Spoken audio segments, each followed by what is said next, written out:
السلام عليكم، ازيكم يا احلى اخوات في الدنيا؟ يا رب تكونوا بخير وبصحه وسلامه وسعاده. طبعا انا داخله كده على الفيديو على طول. هنشوف كده ايه اللي بنعمله مع بعض ده. رمضان بيخليكي عندك كميه نشاط.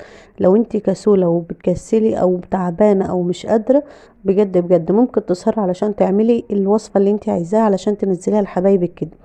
طبعا احنا كلنا عارفين السوبيا غالية جدا جدا، كل حاجة عامة بقت غالية قوي قوي، بس عايزين نوفر الحاجة على قد ما نقدر كده في بيتنا. طبعا انا قلتلك على ان الفيديو كده اللي احنا بنعمله مع بعض ده سوبيا.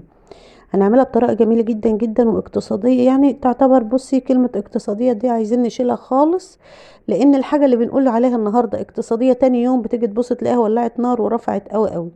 المهم كده نحاول على قد ما نقدر نوفرها في قلب البيت بتكلفة تكون على قد ايدينا كده وتكون حاجة بسيطة، لان دلوقتي انتوا عارفين ان الكيلو فيها غالي جدا. يعني بنسمع اسعار السنه دي، الحمد لله الحمد لله. على قد ما نقدر هنحاول نوفر الحاجه تكون بتكلفه بسيطه وعلى قد ايدينا. ندخل كده على المقادير ونصلي على رسولنا الكريم عليه افضل الصلاه والسلام، ونسمي الله كده وندخل على مقاديرنا جميله جدا جدا وحلوه قوي قوي. ويعني مش هنقول معظمها في كل البيوت، بس هتقدري تشتريها بتكلفه تكون بسيطه. اول حاجه هنا معايا كوبايه جوز الهند، وانا طحنتها كويس قوي قوي في كبه الخلاط، نعمتها. وبتقومي ايه جايبه المصفى كده وتصفيها، تحاولي تصفيها كده بالمصفى عشان تبقى ناعمه معاكي اكتر واكتر. إيه لو حابه تشتريها من عند العطار تكون ناعمه جاهزه مفيش مشكله، بس انا كانت موجوده عندي وحبيت ايه ان انا اطحنها كده. طحنتها وجهزتها، ومن كل حاجه من المقادير بتاعتنا كوبايه. تمام. السكر هو الحاجه الوحيده بس اللي هتبقى كوبايه ونص، بس انا هحط كوبايه بس. انت ممكن تحطي كوبايه ونص هنا، او تعملي زي ما انا هعمل. ده معايا كده السكر طحناه في قلب البيت برضو، ولغايه دلوقتي المقادير كانت موجوده عندي الحمد لله. ان شاء الله برضو لو حتى مش موجوده عندك، انت هتطحني كوبايه سكر وهتجيبي برضو ب10 جنيه جوز الهند، وهتجيبي برضو انا مش عارفه اللبن دلوقتي وصل لكام. ونفس الحكايه كريم شانتيه، حتى لو كان غالي في النوع اللي هو بيبقى المحلى ده بيبقى رخيص شويه، ممكن تجيبي برضو منه وهتستخدمي حاجتك في قلب البيت. مكوناتنا بسيطه جدا، وحاجات تكون ايه بسيطه زي ما انت شفتي كل حاجه بنخلها. انا نخلت كده جوز الهند، ونخلت السكر، ونخلت الكريم شانتيه، وبنخل اللبن البودره معايا. هنا بقى كنت بوريكي كيس فانيليا، حابه تستغنى عنه مفيش مشكله، وحابه تضيفيه بيديلك ريحه جميله جدا جدا. لو حابه برضو ما تضيفيهوش، انت ممكن وانت بتستخدمي العصير وانت بتضربيه على طول ممكن تحطي كده نقطتين فانيليا سايله، بيديها بصراحه ريحه جميله جدا جدا، وطعم بيبقى حلو. ولو حابه تكتفي بريحه جوز الهند يبقى مية مية مفيش مشكله. اللي انت حباه واللي متاح عندك تقدري تعمليه، دي حاجات كلها في ايدينا.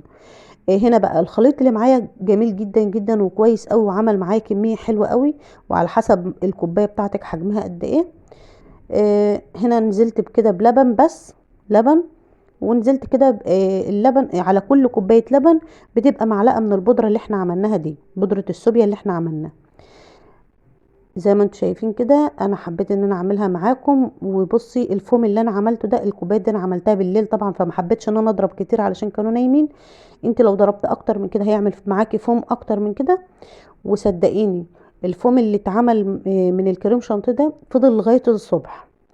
يعني الكوبايات ديت انا المجات دي جميله جدا اشتريتها وعلشان اعمل فيها كده في رمضان. يا رب ما تنسونيش في اللايك والاشتراك وتفعلوا زر الجرس. حبيت ان انا الحمد لله انا افتكرت كده، كان نفسي افتكر من اول الفيديو علشان ما تنسونيش في اللايك يا حبايبي. والوقت زي ما انتم شايفين كده عملت معايا كميه في منتهى الجمال، وعملت الكوبايات بتاعته وعايزه افكركم كمان لو حبيتوا ان انتوا تستخدموا نص ونص، لان احنا حاطين لبن بودره. حبيتوا تستخدموا نص لبن ونص ميه هتبقى برده معاكم في منتهى الجمال. السكر هنا بقى بتظبطيه انت على حسب ما انت حابه. إيه لو حابه يفضل معاكي على طول مظبوط حطي كوبايه ونص، بس في ناس بتحب ان هي تشرب الحاجه تكون ايه مش مسكره قوي، فانا حبيت امسك كده ايه من النص كده.